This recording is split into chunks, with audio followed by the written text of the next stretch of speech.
Clarified butter is butter with the milk proteins removed. It's commonly referred to as ghee. It's used a lot in Indian culture. I was working at this bar and I was talking about how I was talking about it to one of the bartenders, and this other guy was making fun of me. Oh, I'd love me some ghee, you know, because it sounded like gay. But anyway, this is hysterical. But anyway, that's what it's more commonly known as. Usually used in restaurants, like a lot of steakhouses. But the reason I do it is because I'm very allergic to any form of dairy, even casein. So even eating regular butter, I break out badly and get reactions from it. So this is going to be a very simple video to show you how to do this. And so I have 3 pounds of prohibitively expensive raw butter that I'm going to clarify here.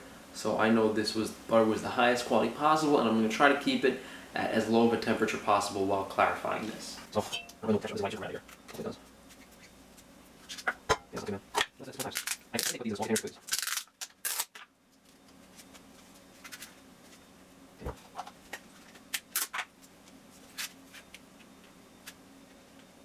That's why you're doing like several butters, sometimes like paper around. Maybe I'll just realize this for doing this in the pot, so I'm not easier, but I'm doing better.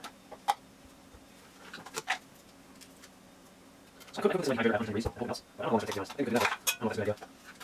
If I put it in the dehydrator for a couple hours at 110 degrees, I'm going to try it, because it's no butter. First though, let's cool what the melting temperature of butter is before we make ourselves any goals. Melting temperature of butter. According to Wikipedia, butter remains a solid when refrigerated, but softens to a spreadable consistency at room temperature and melts to a thin liquid consistency at 32 to 35 degrees Celsius. So apparently butter melts at 95 degrees. So if I put this in my dehydrator at like 110, it should maintain its raw state. So obviously, if you don't have a dehydrator, you can put this on the stove at the lowest heat and let it melt. And it might take a half hour, it might take an hour, it might take 2 hours to fully melt the butter, but the goal is to melt the butter at as low of a temperature as possible. It's going to be on 105 degrees. We'll put it actually to 110. So if the dial here is 110, the temperature of the butter probably isn't going to go over like 100. So we might even have to go a little warmer here. But I'll come back in a few hours and see how much this is melted. So what I actually did was I let this go overnight at 105 degrees, and I checked on it like an hour into it, like last night, and it was halfway melted, but I was so tired I just said, you know what, let me lower the temp to 100, put it overnight, and it looks fine right now. So when I take this out, I just want to be really careful so I don't disturb the milk proteins at the bottom. So as you can see here, and I don't want to move this, all the milk proteins right now are at the bottom of this, and they're just settled at the bottom for the most part. And here I have a t-shirt over a mesh strainer and a bowl.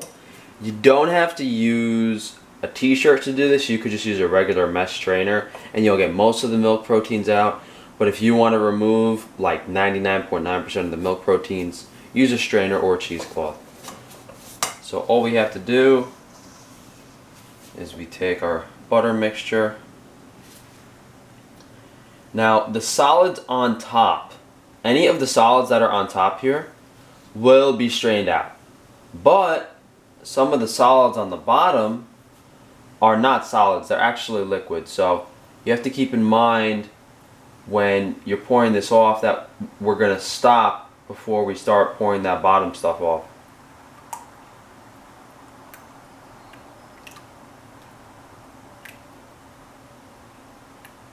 Okay, now I'm going to stop.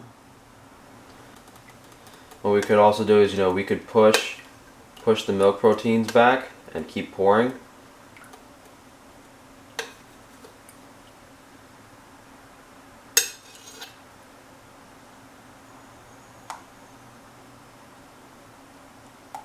And you could have stopped already, like you could just throw the rest of this out because the majority of this now is just milk protein, but I paid like $15 a pound for this butter, so I'm going to try to get the most out of it that I can. Alright, I think that's all I'm going to get out now. So this is essentially garbage. This is what I'm very allergic to. So we'll take a look at that later. You could kind of see like there are some milk proteins in the bottom here, but most of the butter has strained through. So what I'm going to do now is I'm going to lift this t-shirt up and I'm going to squeeze. That's why I'm wearing gloves. I'm going to squeeze the rest of the butter fat through this. You lose a little bit in this t-shirt, but not really much, and none of the milk proteins came through this. We'll take a look inside here.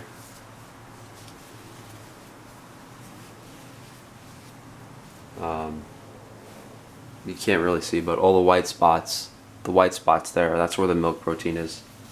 And if you look in the clarified butter here, there's no milk protein. It's starting to get a little cloudy now because of the temperature. You know, we melted this at like 100 degrees, so as soon as we put it in another vessel and through the t-shirt, it cooled down to a temperature it's solid at. But that's pretty much it, guys. That's how you make raw clarified butter. This I'm going to pour it into a tall cylinder and see if I could get the rest of this out, but I don't know if that's going to happen. You want to, if you're concerned about any milk proteins in here, and there's probably a very small amount, you could do this again. You could put this in the dehydrator at 95 degrees. You could let the milk protein settle to the bottom and pour the rest off again. So it turns out that this is kind of a mess here. I'm going to try to extract some of this later, but like the milk proteins are all mixed up with this butter, so this isn't something I would recommend you guys try to do if you're allergic to dairy.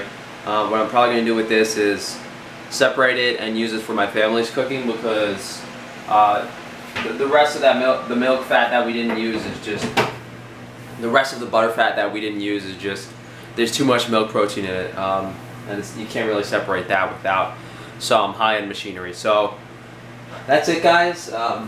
Plenty of raw clarified butter, and you know, it was relatively easy. We just put it in the dehydrator at 105 degrees overnight, came back in the morning and separated it.